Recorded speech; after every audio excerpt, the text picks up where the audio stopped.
ನಿಮ್ಗೆ ಹೇಳಮ್ಮ, ನಿಮ್ಗೆ ಏನೇನಂತ, ಯಾವಾಗ ಮನೆ ಬಿದ್ದೋಯ್ತು, ಯಾವಾಗ ಮನೆ ಬಿತ್ತು, ಹೆಂಗಾಯ್ತು? ಮನೆ ನಾವು ಹಂಗಿದ್ದಾಗ ನಮ್ಮ ಮಗನಿಗೆ ಏಟಾತ, ಅದನ್ನು ಸ್ಟೇಟ್ಮೆಂಟ್ ಕೊಟ್ಟಿದ್ದೀವಿ. ಏನು ಪರಿಹಾರ ಕೊಟ್ಟಿಲ್ಲ ಯಾರು ಯಾರು ಸರ್ಕಾರದಿಂದ? ಕೊಟ್ಟಿಲ್ಲ ಸರ್. ಅವೆರಡು ಕಂಬ ಕೊಟ್ಟಿದ್ದಾರೆ, ಹ್ಮ್ ಸಿಮೆಂಟ್ ಕಂಬ. ಇನ್ನೇನು ಕೊಟ್ಟಿಲ್ಲ ನಮಗೆ, ಹ್ಮ್ ಎಂಥದ್ದು ಕೊಟ್ಟಿಲ್ಲ ಸರ್. ಹ್ಮ್ ದೇವ್ರ ಹಣಗಳು ಕೊಟ್ಟಿಲ್ಲ, ಹ್ಮ್ ಊರರು ನಮ್ಗೆ ಹೆಲ್ಪ್ ಮಾಡಿ ಕೊಟ್ಟಿಲ್ಲ.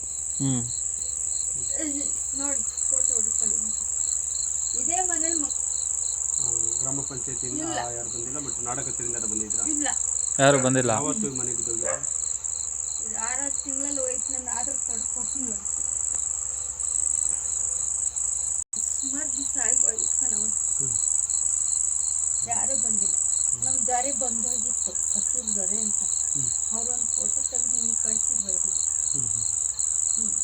ಅದು ಬಿಟ್ಟರೆ ಇದುವರೆಗೆ ಯಾರು ಬಂದಿಲ್ಲ? ಇಲ್ಲ. ನಿಮ್ಮ ಹೆಸರು? ಕಮಲಮ್ಮ. ಮಳೆಯಲ್ಲಿ ಎಲ್ಲಿ ಮಲಗ್ತೀರಿ ನೀವು? ಇಲ್ಲೇ ಸರ್ ನನ್ನ ಮಂಗದು. ಎಲ್ಲೂ ಮಂಗಕ್ಕಲ್ಲ ನಾನು, ಯಾರ ಮನೆಗೂ ಹೋಗಿಲ್ಲ ನೋಡಿ. ಇಲ್ಲೇ ನನ್ನ ಮನೆ ಕೆಳಗೆ, ಇಲ್ಲೇ ಜಾಗದಲ್ಲಿ ಈ ಮೂಟೆ ಎಲ್ಲ ಬಟ್ಟೆ ಪಾತ್ರೆ ಗೀತ್ರೆ ಎಲ್ಲ ಇಲ್ಲೇ ಒಟ್ಟಿಗೆ ಮಂಕೊಳ್ಳೋದು ನಾನು.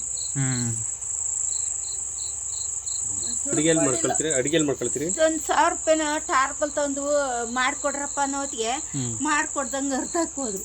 ಯಾರು? ಬೇರೆ ಕಡೆ ನನ್ನ ಮಗ ಕೆಲಸ ಮಾಡಕ್ ಕೊಟ್ಟಿತ್ತು ನೋಡಿ. ಇಲ್ಲೇ ಎಲ್ಲ ನೋಡಿ ನೋಡಿ, ಇದೇ ಥರದಲ್ಲಿ ನಾನು ಜೀವನ ಮಾಡ್ತಾ ಇರೋದು. ನಂಗೆ ಯಾರು ಊರರು ಉಪಕಾರ ಆಗಿಲ್ಲ ನಂಗೆ. ಅಲ್ಲ, ಊರರು ಇರ್ಲಿ, ಯಾವ ಅಧಿಕಾರಿಗಳು ಬಂದಿಲ್ವಾ? ಯಾವ ಇಲಾಖೆಯಿಂದ ಸಂಬಂಧಪಟ್ಟರು? ಇಲ್ಲ, ನಾಡ ಕಚೇರಿಯಿಂದವ, ಗ್ರಾಮ ಪಂಚಾಯತಿಂದ ಏನು ಹೆಲ್ಪ್ ಮಾಡಿಲ್ಲ?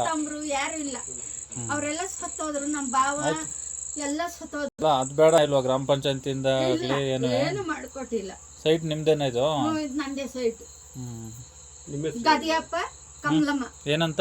ಗದಿಗಪ್ಪ ಕಮಲಮ್ಮ. ಗದಿಗಪ್ಪ. ನಿಮ್ಮ ಹೆಸರು ಇದೆ ಸೈಟ್?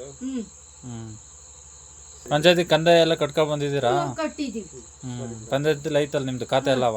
ಖಾತೆ ಎಲ್ಲ. ನಾಳೆ ಬೆಳಿಗ್ಗೆ ಒಂದ್ಸರಿ ಆದ್ರೆ ಹಗಲಲ್ಲಿ ಒಂದ್ಸರಿ ಬರ್ಬೇಕು ಅನ್ಸುತ್ತೆ, ಒಂದು 10-11 ಗಂಟೆಗೆ ನೋಡೋದು. ಅಂದಮೇಲೆ ಬಿತ್ತೋಗಿ ಬಿಡಿಸೋರು, ಇನ್ನೇನ್ ಮಾಡಕ್. 2 ಕಂಬ ಯಾರು ಕೊಟ್ಟರು? ಅದು ಗೌರ್ಮೆಂಟ್ ಇಂದ 2 ಕಂಬ ಕೊಟ್ಟಿದ್ರು. ಗೌರ್ಮೆಂಟ್ ಅಂದ್ರೆ ಮಂಡಲ ಪಂಚಾಯತ್ ಅವರ ಕೊಟ್ಟಿದ್ದೆ 2 ಕಂಬವ? ಟಾರ್ಪಲ್ ನಾನ್ ತಂದಿದ್ದೆ. ಸರ್ ಮಾಡಕ್ ಬಂದರು ಹಿಂಗ ಹಾಳು ಮಾಡೋದು. ಟಾರ್ಪಲ್ ಏನು ಕೊಟ್ಟಿಲ್ಲ ನಿಮಗೆ? ಸರಿ, ಅದು ನಿಮಗೆ ಗುಡ್ಲು ಮಾಡಿರೋದಾ? ಅದು ಗಣಪತಿ ಕೂರ್ಸಕ್ಕೆ ಇದ್ದೆ, ಕೂಲಿ ಮಾಡಿ. ಸರಿ ಬಿಡಿ.